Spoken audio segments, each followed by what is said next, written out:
Hello students, आज आपण मराठी विषयामध्ये बघणार आहोत स्थूल वाचन. मोठे होत असलेल्या मुलांना. आता कुणासाठी आहे बरं हे? कोण आहे मोठे होत असलेल्या मुलांना? तुमच्यासाठी ना. स्थूल वाचनचे प्रश्न तुम्हाला येतात, ते तुम्हाला लिहायचे असतात. त्याची उत्तरे, याचा पॅसेज येत नाही आहे ना, उतारा येत नसतो. लेखक आहे डॉक्टर अनिल काकोडकर. त्यांचा जन्म आहे 1943 म्हणजेच 1943. भारतातील सुप्रसिद्ध अणुशास्त्रज्ञ कोण आहेत ते? भारतातील सुप्रसिद्ध अणुशास्त्रज्ञ आहेत ते. भारतीय अणुऊर्जा मंडळाचे माजी अध्यक्ष. माजी म्हणजे काय माहिती आहे तुम्हाला? होऊन गेलेले. आधी ते अध्यक्ष होते. भारत सरकारच्या पद्मविभूषण पुरस्काराने ते सन्मानित आहेत. मोठे होत असलेल्या मुलांना, म्हणजे आता हे तुमच्यासाठी आहे हां. मुलांना उद्देशून डॉक्टर काकोडकर यांनी हे पत्र लिहिलेले आहे. कुणाला पत्र लिहिलं आहे? तुमच्यासारख्या मुलांना जे आता शिकतायत.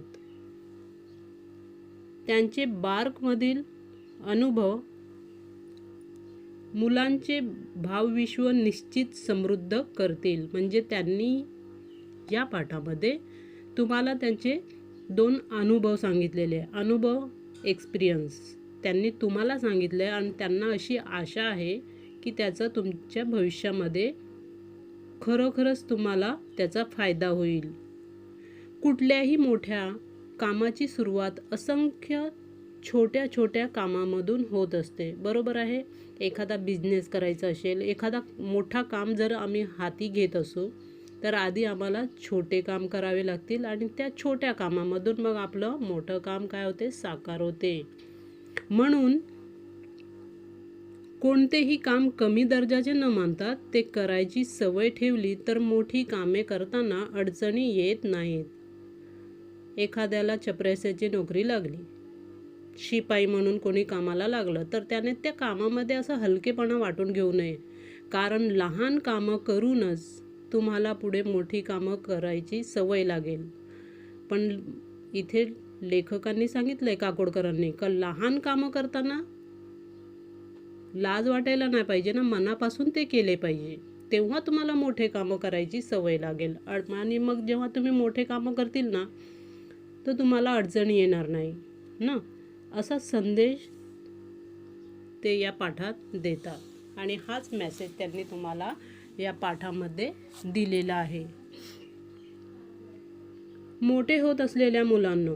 बघा, आमच्या पाठाचं नावच आहे ना, मोठे होत असलेल्या मुलांना. तर हे काकोडकर आहे, त्यांनी म्हणजे हे जे पत्र लिहिलेलं आहे. बघू, या पत्रातून मी तुम्हाला माझे बार्कमधील 2 अनुभव सांगणार आहे. आता हे बार्क काय आहे बरं? बार्क म्हणजे भाभा अणुसंशोधन केंद्र ना, भाभा ॲटॉमिक रिसर्च सेंटर, त्याचं शॉर्ट फॉर्म आहे काय? बार्क. मला खात्री आहे माझे हे 2 अनुभव तुम्हाला अधिक अभ्यास करून तुमच्या भूमिका निश्चित करायला मदत करतील. आता त्यांच्या आयुष्यातील 2 एक्सपिरियन्स, 2 अनुभव त्यांनी तुम्हाला ह्याच्यासाठी सांगितलं आहे. बघा, इथे सांगतात ते का तुम्हाला ह्याचं निश्चितच म्हणजे तुमच्या आयुष्यामध्येही त्याचा फायदा होईल. तर मुलांनो, आधी मी माझे 2 अनुभव सांगतो. हे दोन्ही अनुभव मी कॉलेज संपवून बार्कमध्ये ट्रेनिंग स्कूलला गेलो तेव्हाचे आहेत. म्हणजे ते काय म्हणतात, हा एक्सपिरियन्स जे ते सांगत आहेत, तर हे कधीच आहे? त्यांनी शाळेचे लाईफ म्हणजे शाळा संपून जेव्हा त्यांनी कॉलेजला ॲडमिशन घेतलं आहे, कॉलेज त्यांचं संपूर्ण झालेलं आहे, त्याच्यानंतर ते बार्कमध्ये ट्रेनिंगसाठी गेलेले आहे. तिथे स्कूलमध्ये ते ट्रेनिंगसाठी गेले, जसं आपण डिग्री, डिप्लोमा वगैरे करतो ना. अरे हो, बार्क म्हणजे काय असा प्रश्न तुम्हाला पडला असेल. बरोबर आहे ना? तुम्हालाही वाटत होतं ना, कारण बार्क म्हणजे काय? सांगतो. बार्क हे भाभा ॲटॉमिक रिसर्च सेंटर म्हणजे भाभा अणुसंशोधन केंद्र. समजलं तुम्हाला? बार्क म्हणजे काय? भाभा अणुसंशोधन केंद्र. या नावाचे लघुरूप आहे. लघुरूप म्हणजे शॉर्ट फॉर्म ना. होमी भाभा यांनी भारतातील अणुसंशोधनाचा पाया घातला. पाया घालणे म्हणजे काय? सुरुवात करणे. त्यांनी म्हणजे एखाद्या मूळ कार्याची जिथून सुरुवात केली जाते त्याला काय म्हणतात? पाया घालणे. आता ही सुरुवात कोणी केलेली आहे? होमी भाभा यांनी ना. म्हणून त्यांचे नाव या संस्थेला दिले. बरं, त्यांचे नाव का दिलेले आहे? कारण त्यांनी सुरुवात केलेली आहे म्हणून त्यांचे नाव तिथे दिलेले आहे. तर बार्क ही संस्था आता प्रचंड मोठी आहे. म्हणजे तेव्हा खूप लहान होती, त्याची सुरुवात होती ना. पण आता ही संस्था कशी झालेली आहे? खूप मोठी झालेली आहे. पण मी तिथे ट्रेनिंग स्कूलला गेलो तेव्हाचं ते आपला अनुभव सांगतायत ना. ती संस्था सुरू होऊन जेमतेम 7 वर्षे झाली होती. म्हणजे बघा, सुरुवातीचे दिवस असल्यावर संस्था जरी म्हटली आणि नवीन आहे म्हटल्यावर तिचा काय एवढा विकास झालेला नाही. किती म्हणतात? जेमतेम किती वर्ष झाले होते? फक्त 7च वर्ष झाली होती. म्हणजे ती संस्था काय होती? नवीनच होती आणि हळूहळू तिचा विकास होत होता. आम्ही जवळपास 100 मुले मुली होतो. किती जण होते बरं? 100 जण होते ते. म्हणजे भाभा जे होते त्यांच्यासोबत 100 मुलं मुली होती. मी ट्रेनिंग स्कूलला असताना होमी भाभा 3-4 वेळा आले होते. काय म्हणतात लेखक? का जेव्हा आम्ही ट्रेनिंगला तिथे होतो तर ते किती वेळा आले होते? 3-4 वेळा. होमी भाभा, हां, लक्षात ठेवायचं आहे तुम्ही. प्रचंड स्फूर्तिदायक व्यक्तिमत्व होतं. काय म्हणतात? स्फूर्तिदायक म्हणजे काय? प्रोत्साहित, उत्साही, प्रेरणा देणारी ना, मोटिवेटिंग है ना. तर किती वेळा ते आले होते त्यावेळेस? 2-4 वेळा. एकदा आम्ही त्यांना विचारलं, आम्ही इतकी मुलं मुली आहोत पण सर्वांना पुरेल इतकं काम कुठे आहे इथे? बघा, आज तर हजारो विद्यार्थी शिक्षण घेऊन बाहेर निघत आहेत, पण तेव्हा किती होते? फक्त 100. आणि त्यांनी काय प्रश्न विचारला होता बरं त्यांना? की आम्ही जर एवढे शिक्षण घेऊन हा कोर्स पूर्ण करून आम्ही जेव्हा बाहेर पडू मग एवढे मुला मुलींना काम आहे का? सर्वांना पुरेल इतकं काम आहे का? ते म्हणाले, तुम्ही त्याची काळजी का करता? तुम्ही सर्वजण संशोधन करत राहा. म्हणजे तुम्ही रिसर्च करत राहा. तुमचं जे काम आहे सध्या ते तुम्ही करत राहा. तुम्हाला काम नक्कीच मिळेल. त्यासाठी सरकारला खर्च किती येतो याचा आत्ता विचार करू नका. मात्र एक करा, तुम्ही स्वतःच काम निर्माण करा. बघा, इथे त्यांची जी विचारशक्ती आहे ते काय म्हणतात की त्यावेळेचं तुम्ही विचार करू नका की आम्ही शिक्षण घेऊ, आम्ही इथून बाहेर जाणार, मग आम्हाला नोकरी लागेल की नाही. तुम्ही आता काय करा, जे तुमचं काम आहे, तुमच्या हातामध्ये जो काम आहे तो आधी तुम्ही पूर्ण करा. त्यासाठी सरकारला किती खर्च येतो याचा आत्ता विचार करू नका. मात्र एक करा. बघा, हे काय ॲडवाईस देत आहेत त्यांना. तुम्ही काय करा की तुम्ही स्वतःच काम निर्माण करा. याचा अर्थ काय? छोटे मोठे जे उद्योग असतात घरी केले जातात किंवा मोठा कारखाना टाकण्यापेक्षा थोडंसं सुरुवात जर आपण आपल्या घरापासून केली तरी आपण बरंच काही करू शकतो. हे त्यांचं म्हणणं आहे. आपण काय काय करायचं हे तुम्ही स्वतःच ठरवा. बरोबर आहे ना? कारण शेवटी तुमच्या आयुष्याचा प्रश्न आहे आणि ते तुम्हाला सॉल्व करायचं आहे ना. मग ते काय म्हणतात की तुम्हाला काय काय करायचं हे तुम्ही स्वतःच ठरवा. बॉसने सांगितलं तेवढंच काम करायचं आणि सांगितलं नसेल तर आपल्याला कामच नाही असं समजायचं. हे चूक आहे. आता बॉस म्हणजे काय? तिथे जे मेन असतील आणि त्यांच्या हाताखाली हे काम करणारे असतील. पण ते सांगतील तेव्हाच तुम्ही काम करणार का? आपल्या मनाने काहीच काम करणार नाही का? बघा, त्यांची विचारशैली किती छान आहे, किती सुंदर प्रकारे ते तुम्हाला मार्गदर्शन करतायत. ते काय म्हणतात की बॉसने सांगितलं, जर ते सांगतील तरच तुम्ही काम करणार का? बॉसने सांगितलं तेवढंच काम करायचं आणि सांगितलं नसेल तर आपल्याला कामच नाही असं समजायचं, हे चूक आहे. ते तुम्हाला उद्देशून सांगतायत असं तुम्ही विचार करू नका. ही प्रवृत्ती गेली पाहिजे. म्हणजे ही जी प्रथा आहे, अरे बाबा मला कामच नाही आहे, मग मी काय करू? आता काम नाही आहे म्हणजे मी काय नुसतंच बसून राहणार का? नाही, काम मिळवलं पाहिजे. स्वतः उत्पन्न करा काम ना, असं ते म्हणतायत. भावांनी सांगितलेला हा मुद्दा माझ्या मनावर कोरला गेला. आणि मुलांनो, स्वानुभवाने सांगतो, स्वानुभव, स्व म्हणजे स्वतः, स्वानुभव याने स्वतःच्या अनुभवाने, त्यांना जे स्वतःला जे एक्सपिरियन्स आलेला आहे ते म्हणतात की स्वानुभवाने सांगतो, मी त्याचा एक्सपिरियन्स घेतलेला आहे म्हणून मी तुम्हाला सांगतो. एकदा हे लक्षात आलं ना, तर sky is the limit. Board धरून चालवणं किंवा दिशा दाखवणं हे पहिल्या 8-10 वर्षापर्यंत ठीक आहे.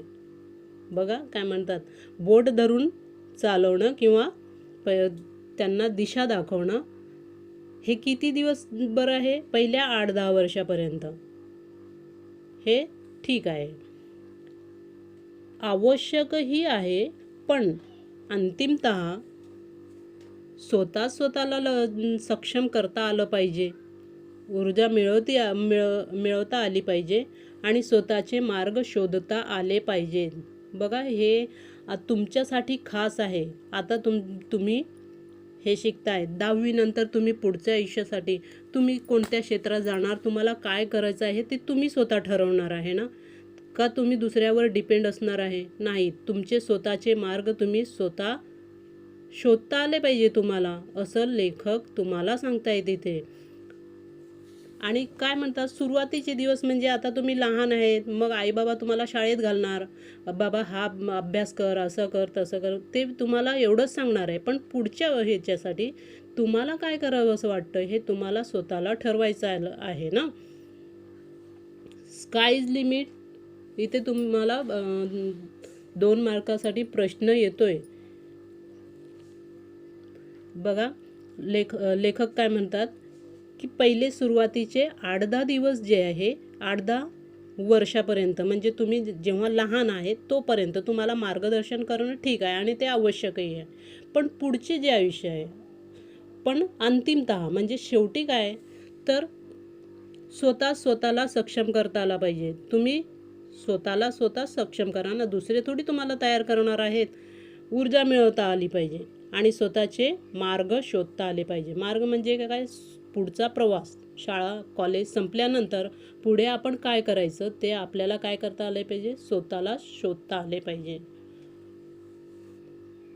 आता दुसरा अनुभव पहिला अनुभव तुम्ही समजलं ना, काय सांगितलं लेखकांनी तुम्हाला, की जेव्हा बाबा तिथे आले होते तर आम्ही त्यांना विचारलं का बाबा आम्ही डिग्री घेऊन किंवा आम्ही हे कॉलेजच्या बाहेर जेव्हा पडणार तर आम्हा सगळ्यांना काम मिळेल का म्हणून. तेव्हा त्यांनी काय सांगितलं की स्वतःचे काम स्वतः उत्पन्न करा आणि पुढचा मार्ग दुसऱ्यावर डिपेंड न राहता तुम्ही स्वतः तुमचे मार्ग शोधा, असं त्यांनी सांगितलेलं आहे. दुसरं बघू.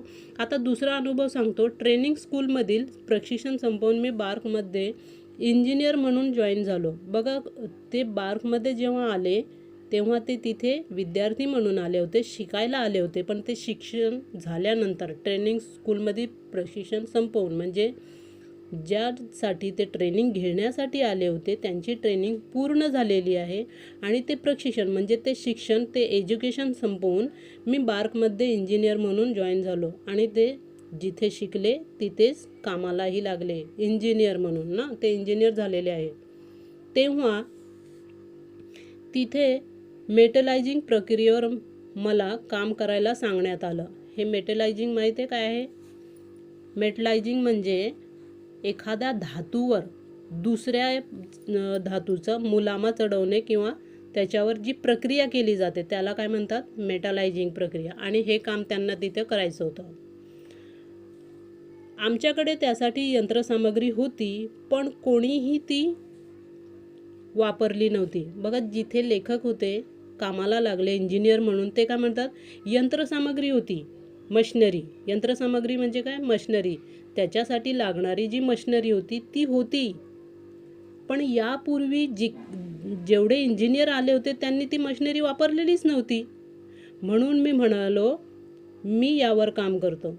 बघा, यापूर्वी जे आले होते कामासाठी ते लेखक काय म्हणतात की त्यांनी त्या मशिनरीचा वापरच केलेला नव्हता. म्हणून ते काय म्हणाले, मी यावर काम करतो, म्हणजे त्यांचा उपयोग आता मी कामासाठी आणतो. पण यासाठी मला एक वेल्डर व एक फोरमन यांची गरज आहे. वेल्डर वेल्डिंग करणारा किंवा लोखंडाचे 2 पार्ट जॉईंट करणारा, माहीत आहे ना वेल्डिंग. तर मला काय पाहिजे? एक वेल्डर पाहिजे आणि एक फोरमन. आता फोरमन म्हणजे काय? कामगारांचा जो मुख्य असतो, म्हणजे जे काम करणारे असतात त्यांच्यावर लक्ष ठेवण्यासाठी एक जो प्रमुख असतो त्याला काय म्हणतात? फोरमन. तर त्यांनी काय सांगितलं, मला एक काय पाहिजे? फोरमन पाहिजे आणि एक वेल्डर पाहिजे.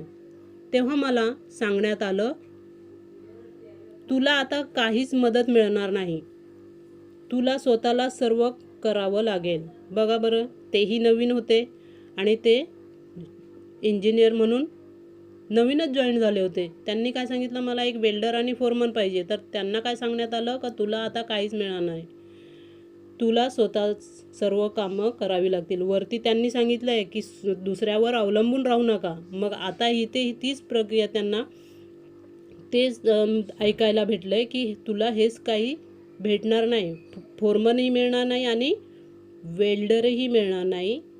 हा जो काम तुला दिलेला आहे तो तुला स्वतःला करावं लागेल, एकट्यालाच करावं लागेल.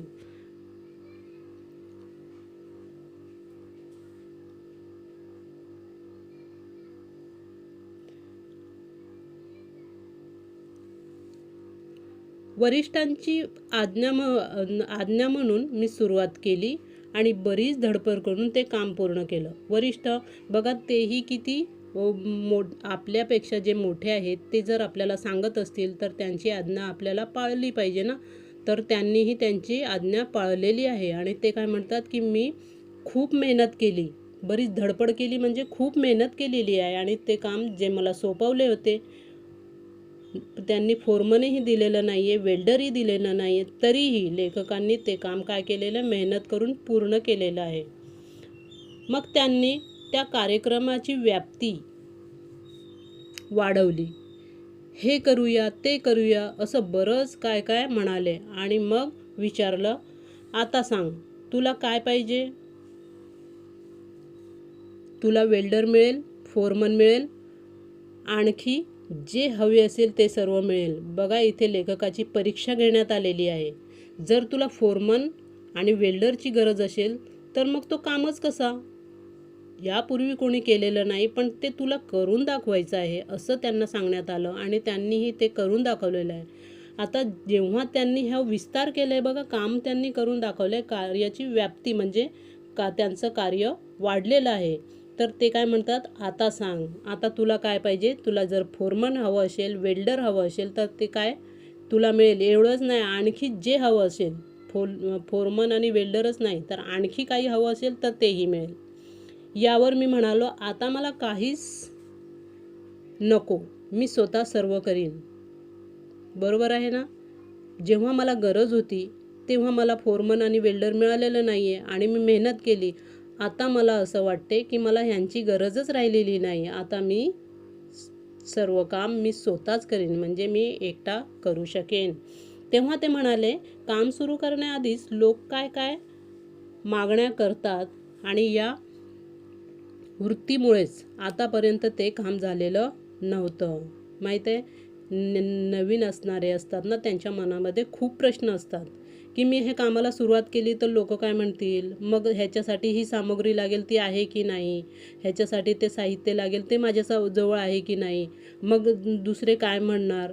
या वृत्तीमुळे, म्हणजे ही जी सवय असते ना, त्याच्यामुळे आपण जी कामं हातामध्ये घेतो ना करायला, ती कामंही आपली अपूर्णच राहतात.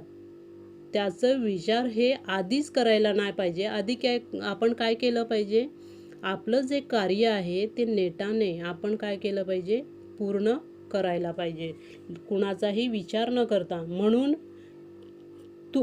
आम्ही तुला वेल्डर व फोरमन द्यायला नाही म्हणालो होतो. बघा आता ते म्हणतात की आम्ही तुला फोरमन आणि वेल्डर का बरं नाही दिलं?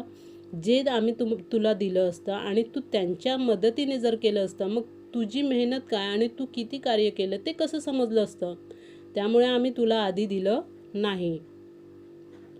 मात्र आता तुझ्या हाताखाली पाहिजे तेवढे लोक घे, आता ते तुझं ऐकतील.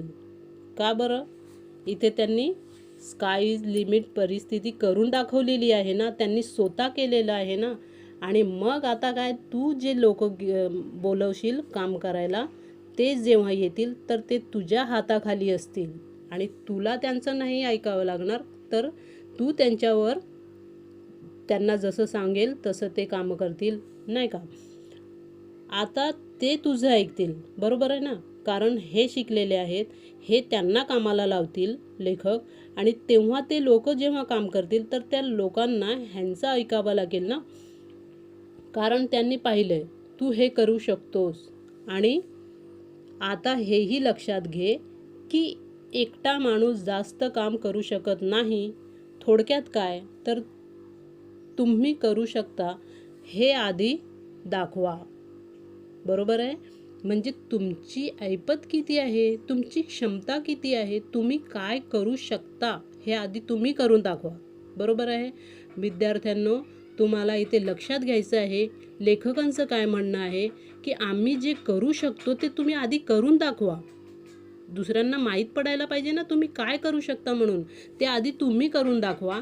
म्हणजे लोकांना कसं की बाबा तुम्हाला बोलायला खूप बरं वाटेल का हे मी केलेलं आहे आणि तुम्हाला असं करायचं आहे म्हणून.